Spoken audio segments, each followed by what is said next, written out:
আসসালামু আলাইকুম সবাইকে। সো আজকে ক্লাসে আমরা যেটা শিখবো সেটা হচ্ছে আমরা তাপগতিবিদ্যার মানে আমাদের যে ফিজিক্সের ফার্স্ট পেপারে যে তাপগতিবিদ্যা আছে সেই তাপগতিবিদ্যার হচ্ছে ইন ডিটেলস আলোচনা করবো। অ্যান্ড এই জন্য আমাদের কোর্সটার নাম হচ্ছে ইন ডিটেলস কোর্স আর কি।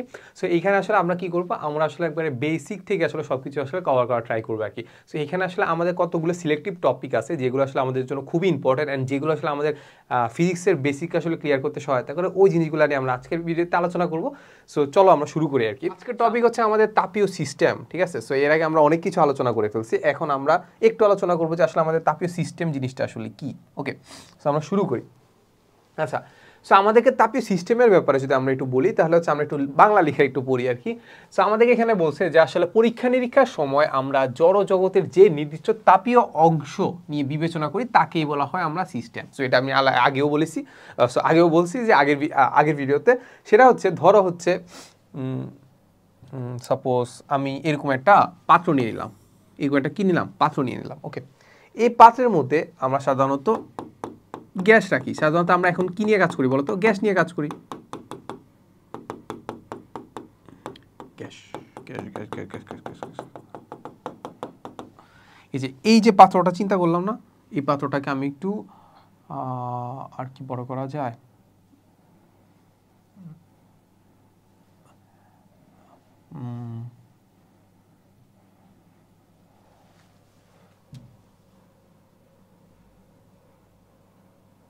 না, আর বড় করা যাচ্ছে না।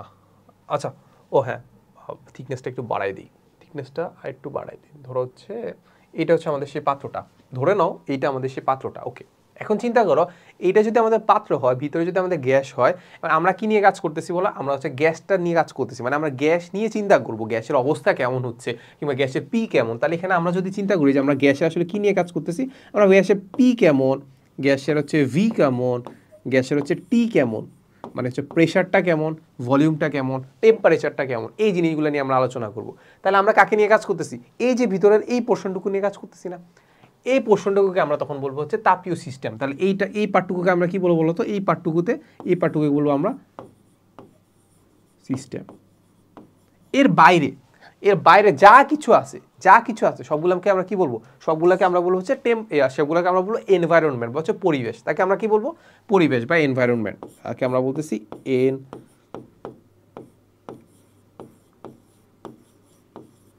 এনভায়রনমেন্ট। কাকে এনভায়রনমেন্ট বলতেছি? পুরাটাকে। এই যে এইখানে যে যা কিছু আছে সব কিছু আমাদের কিসের মধ্যে যাবে? এনভায়রনমেন্টের মধ্যে যাবে। ইভেন আমাদের যে পাত্রটা নিয়ে কাজ করতেছি না, সেটাও আমাদের কিসের মধ্যে যাবে? এনভায়রনমেন্টের মধ্যেই যাবে। ওকে, আচ্ছা, তাহলে হচ্ছে এখন আমরা যেটা বলতে চাই সেটা এতটুকু যদি আমরা বুঝে থাকি, তাহলে আমাদেরকে যেটা বলতে চাই সেটা হচ্ছে আমাদের প্রত্যেক তাপীয় সিস্টেমে একটি নির্দিষ্ট আয়তন থাকে, ভর থাকে এবং অন্তস্থ শক্তি থাকে। ওকে, তাহলে বিভিন্ন ধরনের এটার উপর ভিত্তি করে আমরা হচ্ছে একটা সিস্টেমকে অনেক ভাগে ভাগ করতে পারি। কত ভাগে? অনেক ভাগে ভাগ করতে পারি, যেটার মধ্যে আসলে আমরা আলোচনা করবো সেটা তিনটা নিয়ে। প্রথম একটা, দুইটা, তিনটা। এক নম্বরটা আসলে আমাদের কি? উন্মুক্ত সিস্টেম। এরপর আলোচনা করবো বদ্ধ সিস্টেম, এরপর আলোচনা করবো হচ্ছে আমরা বিচ্ছিন্ন সিস্টেম। ঠিক আছে, সেগুলো খুবই সিম্পল জিনিসপাতি, এগুলো আসলে খুব একটা মানে আহামরি কিছু না, এটা হচ্ছে অবজেক্টিভের জন্য আসতে পারে আর কি। সো এখন আমরা একটু চিন্তা করি, সো আমরা এই জিনিসটা একটু মুছে দিই। এটা হচ্ছে আমাদের সেই বক্সটা আর কি। আচ্ছা, আমাদেরকে যেটা বলছে যে উন্মুক্ত সিস্টেম মানে কি? উন্মুক্ত সিস্টেম মানে যেটা পরিবেশের সাথে বা বাইরের সাথে, সেটা হচ্ছে আমাদের কি করতে পারে? ভর এবং শক্তি উভয় আদান প্রদান করতে পারে। ভর এবং শক্তি উভয় আদান প্রদান করা মানে কি? ধরো আমি এই জায়গাতে একটা ফুটা করে দিলাম, এই জায়গায় কি করলাম? একটা ফুটা করে দিলাম, এই একটা ফুটা আছে। এই ফুটাটা দিয়ে এই যে আমাদের যে ভরগুলো আছে না, যে মলিকিউলগুলো আছে না, এইগুলো আসলে যাতায়াত করতে পারে। এগুলো কি করতে পারে? যাতায়াত করতে পারে। প্লাস এই যে এটা আছে না, এটাকে আমি কি করে দিলাম? পরিবাহী করে দিলাম। কি করে দিলাম? পরিবাহী করে দিলাম। কারণ এইটার মধ্যে যে তাপগুলো আছে না, এটার মধ্যে যে কিউ আছে না, এই কিউ এটার মধ্যে দিয়ে আবার বাইরে যেতে পারে, মানে পরিবেশের মধ্যে মিশে যেতে পারে। তার মানে পরিবেশের সাথে এখানে আমার ভরও চেঞ্জ হতে পারতেছে, আবার হচ্ছে শক্তিও চেঞ্জ হতে পারতেছে। তাহলে আমরা কি বলবো তখন? তাকে আমরা বলবো উন্মুক্ত সিস্টেম। তাকে আমরা কি বলবো? এটা আচ্ছা, আগের জায়গায় রাখি। তাহলে এটাকে আমরা বলবো ধরো হচ্ছে উন্মুক্ত সিস্টেম।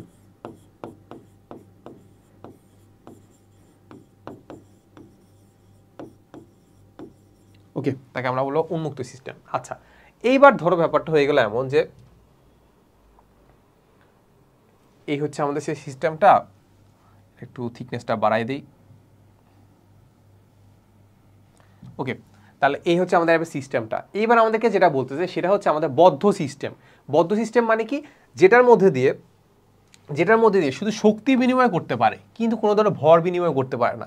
তাহলে ব্যাপারটা হচ্ছে আমরা এরকম বদ্ধ হয়ে রাখলাম, ঠিক আছে। এইটার মধ্যে আসলে আমাদের কি আছে বলতো, গ্যাসের মলিকিউলস আছে,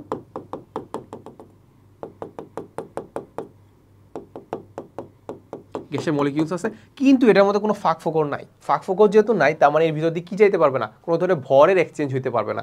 পরিবেশের সাথে কোনো ধরনের ভরের যদি এক্সচেঞ্জ না হয়, এবং এইটা যদি আমি সাধারণত পরিবাহী নিয়ে দিই, এটা যদি আমি পরিবাহী রাখি, তাহলে দেখা যাবে এইটা যদি তাপমাত্রা বেড়ে যায়, এটা যদি তাপমাত্রা বেড়ে যায়, আর এইটা পরিবেশের তাপমাত্রা যদি কম হয়, তাপমাত্রা কোথায় যায়, তাপ কোথায় যায়, কম তাপমাত্রা থেকে বেশি তাপমাত্রায়, নাকি বেশি তাপমাত্রা থেকে আসলে কম তাপমাত্রা যায়, কে যায়, তাপ যায়, ঠিক আছে। তার মানে এইখান থেকে শক্তি কোথায় চলে যাবে বলতো, এইখানে যাইতে পারে, কিংবা বাইরে থেকে শক্তি এখানে আসতে পারে, নাকি। তাহলে এটা কি আসতে পারে, কিউ, এটা আসলে আমাদের কিউ আদান প্রদান করতে পারে বা শক্তি আদান প্রদান করতে পারে।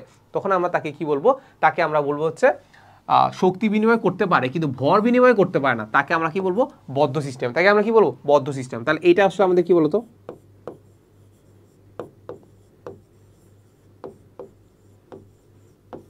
আমরা বলবো বদ্ধ সিস্টেম। ওকে, আচ্ছা, এবার লাস্ট হচ্ছে মোস্ট ইম্পর্টেন্ট দিক, সেটা হচ্ছে আমাদের বিচ্ছিন্ন সিস্টেম, এটা আইসোলেটেড। আমরা হচ্ছে যখন কোভিড হইতেছিল তখন আমরা একটা ওয়ার্ড শুনছিলাম, সেটা হচ্ছে আইসোলেশন।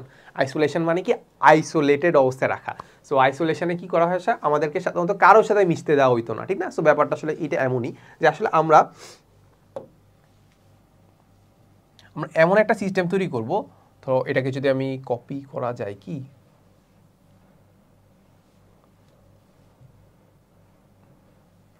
কপি কি করা যায়, হ্যাঁ এই যে, কই হলো না তো,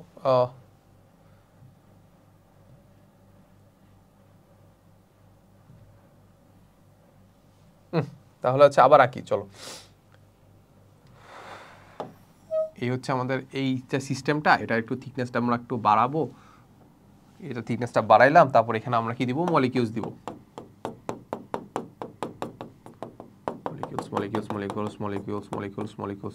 এগুলো হচ্ছে আমাদের কি, গ্যাসের মলিকিউলস। ওকে, এবার আমরা কি করলাম, এটার মধ্যে কোনো ফাঁক ফোকর নাই, এটার মধ্যে কোনো ভর যাইতে পারবে না, মানে এনভায়রনমেন্টের সাথে এর ভরের কোনো এক্সচেঞ্জ হবে না। প্লাস আমরা যে এই পাত্রটা নিলাম না, এই পাত্রটা কি নিছি জানো, অন্তরক। অন্তরক মানে কি, যার মধ্যে দিয়ে তড়িৎ বা তাপ প্রবাহিত হয় না। তাপ মেনলি তাপ প্রবাহিত হয় না, আমরা এখন তাপ নিয়ে যেহেতু কাজ করতেছি, তাহলে তাপের প্রবাহিত হয় না। তাপ যদি প্রবাহিত না হইতে পারে, এমনভাবে ইনসুলেট করলাম যে আসলে এর মধ্যে দিয়ে কোনো ধরনের তাপ বাইরে যেতে পারবে না, বা বাইরে থেকে তাপ কোনো ভিতরে আসতে পারবে না। তার মানে এই পাত্রে এখানে যে ডিকিউ ইজ ইকুয়াল টু 0, মানে কি, তাপের আদান প্রদান হচ্ছে না। তাপের আদান প্রদান না হলে তখন আমরা এই পাত্রটাকে বলবো হচ্ছে বিচ্ছিন্ন সিস্টেম। তোমরা একটু মনে করে দেখো যে আসলে আমরা বিচ্ছিন্ন সিস্টেম কোথায় দেখছি। এই বিচ্ছিন্ন সিস্টেম আমরা দেখছিলাম রুদ্ধতাপীয় প্রক্রিয়া। সো এটা একটু মাথায় রাখো, এটা কোথায় দেখছি আমরা, রুদ্ধতাপীয় প্রক্রিয়ায়। সো আই থিঙ্ক এই জিনিসগুলো আসলে আমরা একটু বুঝে ফেলছি, ঠিক আছে। যদি বুঝে থাকি তাহলে হচ্ছে আমরা একটু সামনে আগাই।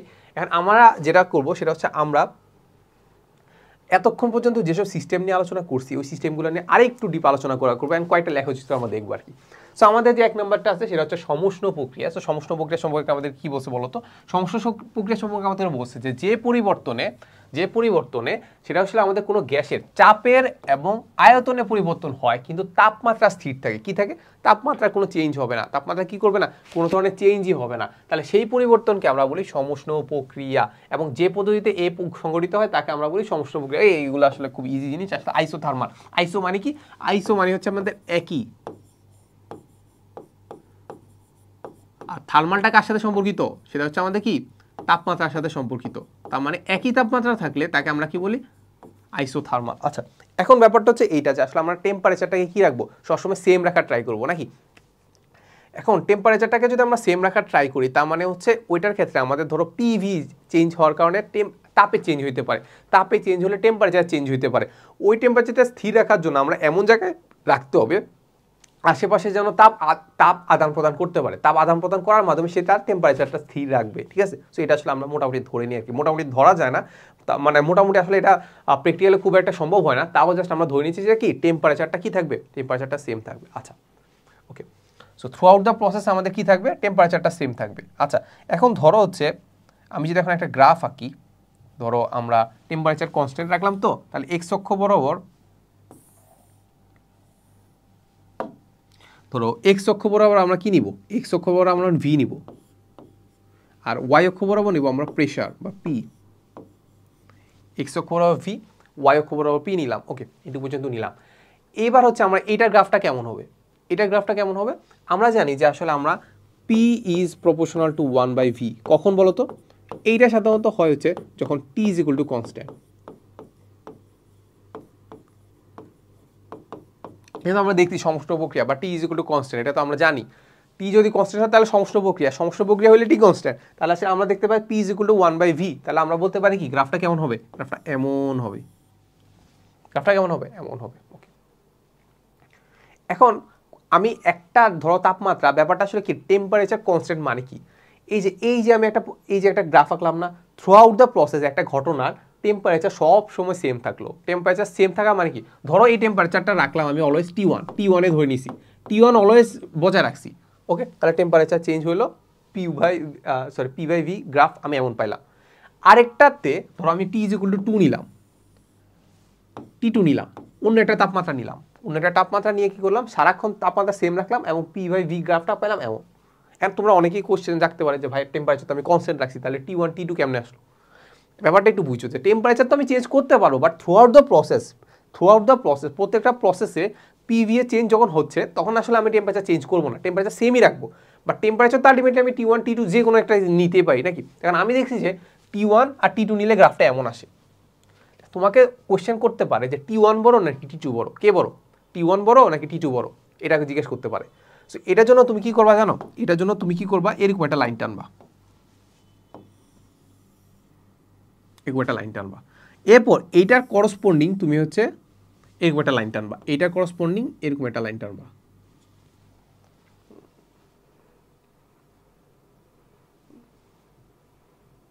ওকে, তাহলে এরকম ধরো হচ্ছে মোটামুটি এরকম একটা জিনিস আঁকছি, মোটামুটি এরকম যদি একটা জিনিস আঁকি, তাহলে এই বরাবর ভি কনস্ট্যান্ট নাকি, ভি কনস্ট্যান্ট না, এই যে ভি একটাই নিছি, ধরো হচ্ছে এইটা আসলে আমাদের কি ভি একটাই নিছি। ভি যদি একটা হয়, দেখো একটাতে পাইছি পি1 আর একটা পাইছি কি পি2। এখান থেকে দেখেই তো বুঝতে পারতেছো পি1 বড় না পি2 বড়, অবশ্যই পি2 ইজ গ্রেটার দেন পি1। কার থেকে কে বড়, পি2 থেকে পি1 বড়। এখন আমাদেরকে জানতে চাইছে টি1 বড় নাকি টি2 বড়।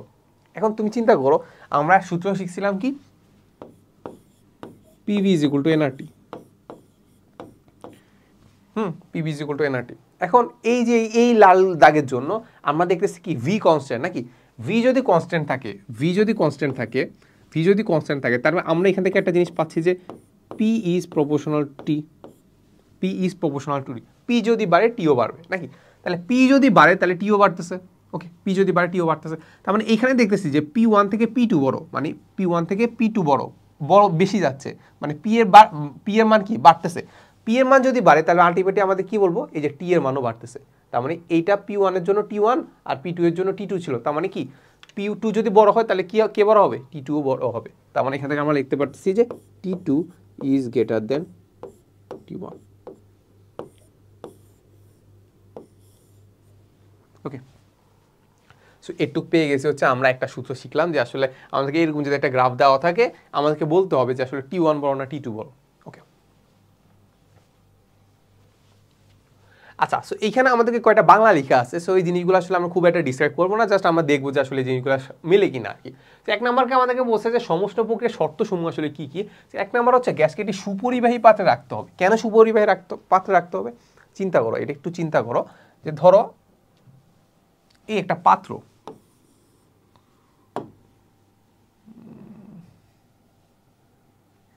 এই একটা পাত্র, এটা কি সুপরিবাহী হবে নাকি অপরিবাহী হবে, চিন্তা করো।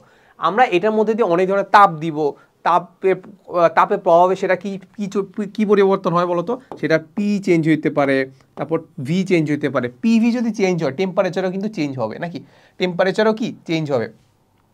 আবার এটার মধ্যে আসলে কিসের চেঞ্জ হবে বলতো, ডেল কিউ, বা এটাকে আমরা লিখতে পারি ডি কিউ, দুটো ডিকিউ চেঞ্জ হবে, মানে কি তাপের চেঞ্জ হবে, আমরা তাপ দিব নিব। টেম্পারেচার যদি তাপের যদি চেঞ্জ হয় তার মানে কিসের চেঞ্জ হতে বাধ্য, টেম্পারেচারে চেঞ্জ হতে বাধ্য, টেম্পারেচার কি চেঞ্জ হতে বাধ্য। এখন ধরো এটা হচ্ছে নর্মালি একটা তাপমাত্রা ছিল, নর্মালি একটা তাপ ছিল, এখন আমি তাপ বাড়াই দিছি, তাপ বাড়াই দেওয়ার কারণে তার টেম্পারেচার বাড়বে, টেম্পারেচার সম্ভবত বাড়বে। আমি যদি চাই যে তার তাপ দিব ঠিকই কিন্তু তার টেম্পারেচার বাড়বে না, তখন তাকে কি করতে হবে, এখান থেকে তাপ সরাই নিতে হবে। সরাই নেওয়ার জন্য এইখানে তখন আমরা একটা কি করি, এখানে একটা কি করি, তাপ ধারক বা তাপাধার নেই, তাপ আধার, মানে যেটা তাপ থেকে নিয়ে নিবে। তখন এই পাত্রটা যদি অপরিবাহী হয় তাহলে এখানে কি তাপ নিতে পারবে, নিতে পারবে না। তার মানে এইটাকে অবশ্যই কি থাকতে হবে, সুপরিবাহী থাকতে হবে। সুপরিবাহীর মাধ্যমে সে কি করবে, তাপটা দিয়ে দিবে। আবার এটা তাপমাত্রা তাপ কমাই দিলাম তাকে, তার মানে টেম্পারেচার ঠিক রাখার জন্য তাকে কি রাখতে হবে, আরো তাপ নিতে হবে। তখন আমরা এর সাথে কাকে লাগাই, তখন আমরা এখানে লাগাই হচ্ছে আমরা তাপ উৎস। তাপ উৎস যদি লাগাই তাহলে সেখান থেকে আমাদের কি নিবে, তাপটা এখানে নিবে, তাপটা নিয়ে টেম্পারেচারটা ঠিক রাখবে। তার মানে আমি যদি সমষ্ণ প্রক্রিয়া রাখতে চাই আমার একটা সুপরিবাহী পাত্র লাগবে। ওকে, এবারে পাঁচের চতুর্পার্শ্বস্থ মানে চারপাশে যে মাধ্যমের তাপগ্রাহিতা বা তাপ ধারণ ক্ষমতা উচ্চ হইতে হবে। এই যেটা বললাম, তাপ উৎস লাগবে এবং কি লাগবে, এবং তাপ ধারণ ক্ষমতা লাগবে। তাপ ধারণ ক্ষমতা, তাপ উৎস যদি থাকে তাহলে মোটামুটি আমরা টেম্পারেচার ঠিক রাখতে পারবো। এরপরে হচ্ছে চাপের পরিবর্তন ধীরে ধীরে সংঘটিত হয়, প্রয়োজনীয় তাপ গ্রহণ বা বর্জনের ধারা তাপমাত্রা স্থির থাকে। সো এই জিনিসগুলো একটু আমরা রিডিং পড়লেই পারবো। আচ্ছা, এরপর সমস্ত প্রক্রিয়ার বৈশিষ্ট্যসমূহ, এগুলো তোমরা একটু রিডিং পড়বা, সমস্যা নাই, এই রিডিং পড়লেই তোমরা বুঝতে পারবা। আচ্ছা, এরপরে আসে হচ্ছে আমরা রুদ্ধতাপীয় প্রক্রিয়া। কি বলবো, রুদ্ধতাপীয় প্রক্রিয়া। আচ্ছা, সো রুদ্ধতাপীয় প্রক্রিয়া যদি আমরা একটু দেখি, সেখানে আমাদেরকে বলছে যে প্রক্রিয়ায় সিস্টেম তাপ গ্রহণ করে না, কোনো ধরনের তাপ গ্রহণ করে না, আবার তাপ বর্জনও করে না, তাকে রুদ্ধতাপীয় প্রক্রিয়া বলে। ঠিক আছে, তার মানে আমাদের এই ক্ষেত্রে আমাদের কি করবে না, তাপ গ্রহণও করবে না, তাপ বর্জনও করবে না। সো আমরা একটা সিস্টেম নিয়ে নেই।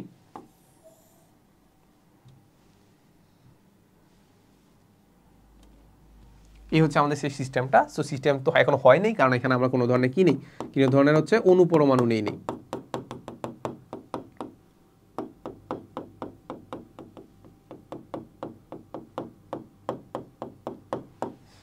সো এই হচ্ছে আমাদের সেই সিস্টেমটা। ঠিক আছে, সিস্টেমের মধ্যে একটা কি আছে বলতো, পাত্র আছে। পাত্র আর সিস্টেমের এখন যেটা এঁকে ফেলছি। ঠিক আছে, এখন আমি এই পাত্রটা কি করলাম, আমি এমনভাবে কোটিং করলাম বা এমনভাবে ইনসুলেটেড করলাম যে এর মধ্যে দিয়ে যাতে কোনো ধরনের তাপ আদান প্রদান না হয়। কি না হয় বলতো, তাপের আদান প্রদান না হয়। ঠিক আছে, সো এটাকে আমি কিভাবে কোটিং করলাম, ধরো এটাকে এমনভাবে কোটিং করছি,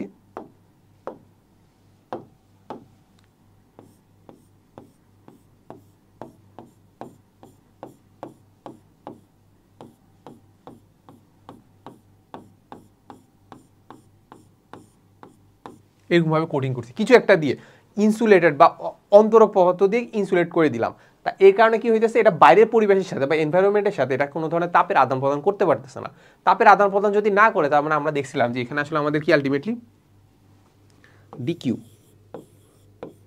ইজ ইকুয়াল টু জিরো, মানে কি তাপের পরিবর্তন জিরো। তাপের পরিবর্তন জিরো হইলে তার মানে এখানে আমাদের কি চেঞ্জ হইতে পারে, পিভি আর এনআরটির মান কিন্তু চেঞ্জ হইতে পারে। তার মানে এখানে আমাদেরকে যেটা দেখবো সেটা হচ্ছে আমাদের পিভিটি, এইটা কিন্তু আসলে আমাদের কি হবে, ভেরিয়েবল বা চেঞ্জ হইতে পারে,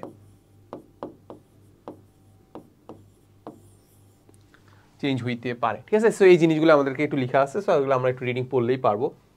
আচ্ছা, সো এখানে এই যে দেখা যাচ্ছে যে আমাদেরকে কি করতে হবে বলতো, আমাদেরকে সেটা হচ্ছে আমাদেরকে গ্যাসকে একটি কুপরিবাহী পদার্থে রাখতে হবে, জানে কি আশেপাশে পরিবেশের সাথে সে কি করতে পারে না, তাপ যাতে আদান প্রদান না করতে পারে, এই জন্য আমাদেরকে সেটা কুপরিবাহী পদার্থে রাখতে হবে। কি পদার্থে, কুপরিবাহী পদার্থে।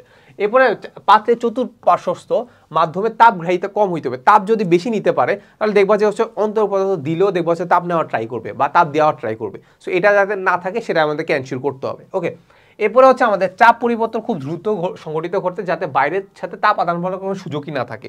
সো এইটার রুদ্ধতাপীয় প্রক্রিয়া বা সংনমিত প্রক্রিয়ার আসলে একটা ভালো একটা এক্সাম্পল হচ্ছে যখন আমাদের টায়ার পাংচার হয়ে যায়। ঠিক আছে, যখন পাংচার হয়ে যায় তখন কি হয় জানো, তখন হচ্ছে খুব অল্প টাইমের মধ্যে অনেক ধরনের পরিবর্তন ঘটে। সো এত অল্প টাইমের মধ্যে হয় যে আসলে মানে তাপের আদান প্রদানের টাইমই পায় না। তাপের আদান প্রদান যখন টাইমই পায় না তখন আমরা কি বলি, তখন আমরা তাকে রুদ্ধতাপীয় প্রক্রিয়া বলতে পারি। সো এটা কাইন্ড অফ অনেক দ্রুত সংঘটিত হয়। সো পরীক্ষার হলে তোমাকে বলতে পারে যে কোনটা রুদ্ধতাপীয় প্রক্রিয়া, তখন খেয়াল করবা যে আসলে কোন প্রক্রিয়াটা অনেক দ্রুত ঘটে, তখন সেটাকে আমরা বলবো কি, রুদ্ধতাপীয় প্রক্রিয়া। ওকে, সো এই যে জিনিসগুলো তোমরা একটু রিডিং পড়ে নিলে পারবা। আচ্ছা, এবার হচ্ছে আমরা দেখবো যে রুদ্ধতাপীয় প্রক্রিয়ায় আসলে আমাদের চাপ এবং আয়তনের মধ্যে সম্পর্কটা আসলে কি। সো এটা আসলে অনেক বড় একটা প্রমাণ আছে, এই প্রমাণটা আসলে আমাদের খুব একটা দেখার দরকার নেই, কারণ এগুলো আসবে না ভাই, এগুলো প্রমাণটা একদমই আসবে না, তুমি জাস্ট হচ্ছে সূত্র মুখস্থ করবা। সেই সূত্রটা কি বলতো, সেটা হচ্ছে আমাদের P V to the power gamma is equal to হচ্ছে কি কনস্ট্যান্ট।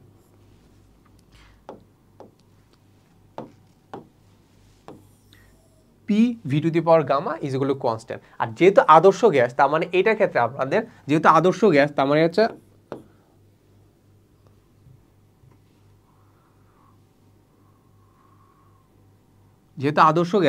এই ক্ষেত্রে আমাদের PV is equal to nRT, এটাও কিন্তু অ্যাপ্লিকেবল। যদি সব কিছু দেওয়া থাকে তাহলে এই সূত্রটা কিন্তু আমরা অ্যাপ্লিকেবল বা অ্যাপ্লিকেশন করতে পারি, ঠিক আছে। সো এটা একটু মাথায় রাখবো। সো অনেকে মনে করে যে P V to the power gamma is equal to K, তার মানে PV is equal to NRT, আমি তো ইউজ করতে পারবো না। অবশ্যই ইউজ করতে পারবো, একটু পরে দেখবা যে আমরা আসলে অন্য সূত্রগুলো কিন্তু এখান থেকে আনতেছি, এটাও কিন্তু আনতে পারতেছি। ওকে, একটু পরে দেখবা। আচ্ছা, এরপরে দেখছি আমাদের বলছে আয়তন এবং তাপমাত্রার মধ্যে সম্পর্ক আছে। আগে যে সম্পর্কটা আছে ওই সম্পর্কটা থেকেই আসলে আমরা এটা প্রমাণ করার ট্রাই করবো আর কি। সো আমাদেরকে যেটা বলছে যে আসলে আমাদের রুদ্ধতাপীয় প্রক্রিয়া কি লাগবে বলতো, আয়তন এবং তাপমাত্রা কি লাগবে, দেখো তো, আয়তন মানে কি ভি লাগবে, আর কি লাগবে টেম্পারেচার, তাপমাত্রা। এখন আমরা কি জানি বল, আমরা জানি আসলে আমরা P V to the power gamma is equal to K, এটুকু জানি। এখন আমাদেরকে আনতে হবে কি বলতো, ভি আনতে হবে আর টি আনতে হবে। তাহলে কাকে এলিমিনেট করতে হবে এখান থেকে, পি কে এলিমিনেট করতে হবে। পি কে যদি এলিমিনেট করতে হয়, তার মানে আমরা জানি কি বলতো, পিভি ইজ ইকুয়াল টু কি এন আর টি। তাহলে এখান থেকে আমরা কি লিখবো, আমরা কাকে এলিমিনেট করব, পি কে এলিমিনেট করব। তাহলে পি এর জায়গায় আমরা একটা কিছু বসাই দেই, তাহলে পি এর জায়গায় আমরা যদি বসাই দেই, পি ইজ ইকুয়াল টু কি লিখবো, N R T by V. তাহলে এই পিটা এখানে বসাই দিই, এখানে যদি বসাই দিই আলটিমেটলি আমাদের এখানে পাচ্ছি হচ্ছে আমাদের N R T V into V to the power gamma is equal to কত কে। তাহলে এখান থেকে আমরা যেটা পাচ্ছি সেটা হচ্ছে আমাদের এন আর টি, এগুলো কি সরি এন আর, এটা কি কনস্ট্যান্ট, তাহলে এটা যদি কনস্ট্যান্ট দিয়ে ভাগ দিই তাহলে কিছু সমস্যা হয়, ওটা তো কনস্ট্যান্টই থাকে নাকি। তাহলে এখান থেকে আমরা যেটা পাচ্ছি যে T V to the power gamma minus one is equal to আসলে কি কে।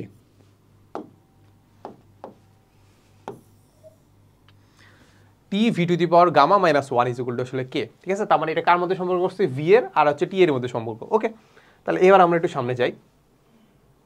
এবার আমাদেরকে বলছে হচ্ছে চাপ, তার মানে আমাদের চাপ আর কার মধ্যে সম্পর্ক তৈরি করতে বলছে, তাপমাত্রা, টেম্পারেচারের মধ্যে সম্পর্ক তৈরি করতে বলছে, পি এবং টি এর মধ্যে সম্পর্ক তৈরি করছে। তো আমরা যেটা জানি ওইখান থেকে আসি। সো আমরা কি জানি, আমরা জানি হচ্ছে P V to the power gamma is equal to আসলে কে। ওকে, এখন আমাদেরকে এলিমিনেট করতে হবে, ভি কে এলিমিনেট করতে হবে, কারণ এখানে আসলে আমাদের পি আর টি লাগবে, ভি কোথা থেকে আসছে বুঝলাম না। তাহলে ভি কে চেঞ্জ করি। তাহলে এখন দেখো আমরা জানি যে পিভি ইজ ইকুয়াল টু আসলে কি এন আর টি নাকি। তাহলে এখান থেকে আমাদের কাকে আনতে হবে, ভি কে না। তাহলে ভি ইজ ইকুয়াল টু কি N R T by P, তাহলে ভি এর মান এখানে বসায় দিই। তাহলে ভি এর মান যদি এখানে বসায় দিই আলটিমেটলি আমরা পাচ্ছি পি ইন্টু এখানে গামা তো উপরে আসেই, তার মানে এখানে হবে আমাদের কত এন আর টি টু টি, আচ্ছা ওটাও গামাটা আমরা পরে লিখছি। তাহলে এখানে পি, এখানে হচ্ছে কি গামা ইজ ইকুয়াল টু আসলে কে। তাহলে এখান থেকে আলটিমেটলি আমরা পাচ্ছি পি ইন্টু এন আর, তার মানে N R to the power gamma into P to the power gamma, নিচে হবে কি P to the power gamma is equal to আসলে কে। দেখো এখান থেকে এই পার্টটুকু কনস্ট্যান্ট না, অবশ্যই কনস্ট্যান্ট। তাহলে এটাকে যদি আমি এটা দিয়ে এখানে যদি ভাগ দিই তাহলে আলটিমেটলি কি হবে, কিছুই থাকলো না, তো ওইটাও কনস্ট্যান্টই থাকবে। তার মানে এটা নিয়ে আসলে আমাদের খুব একটা চিন্তা করার দরকার নাই। তারপর এখান থেকে দেখো আমরা একটু আগাই, তাহলে এখান থেকে যদি আমরা দেখি তাহলে এই যে পিকে পি টু দি পাওয়ার ওয়ানকে P to the power gamma দিয়ে যদি ভাগ দিই তার মানে আমরা পাচ্ছি যে P to the power one minus gamma, সমস্যা তো নাই। ওকে, এরপর এখানে আসে আমাদের হচ্ছে T to the power gamma is equal to আসলে আমাদের কি কে। এখান থেকে আমরা কি লিখতে পারি, দেখো আমি যদি উভয় পক্ষদের গামা দিয়ে যদি ভাগ দিয়ে দিই, তাহলে আমাদের কি হবে বলতো, গামা দিয়ে ভাগ দিলে তাহলে আমরা পাচ্ছি হচ্ছে এইটা যে T into P to the power 1 minus gamma, নিচে হবে কত গামা ইজ ইকুয়াল টু আসলে কে।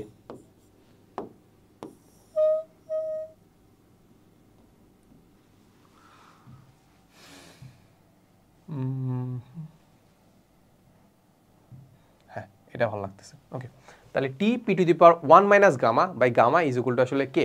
ঠিক আছে, সো আশা করি এই ব্যাপারটা বুঝতে পারছেন। এখান থেকে কিন্তু আমরা মোটামুটি হচ্ছে কনভার্সন করে মোটামুটি আসলে আমরা কিন্তু এই জিনিসগুলো কিন্তু প্রুফ করে ফেলতে পারবো। ঠিক আছে, আচ্ছা।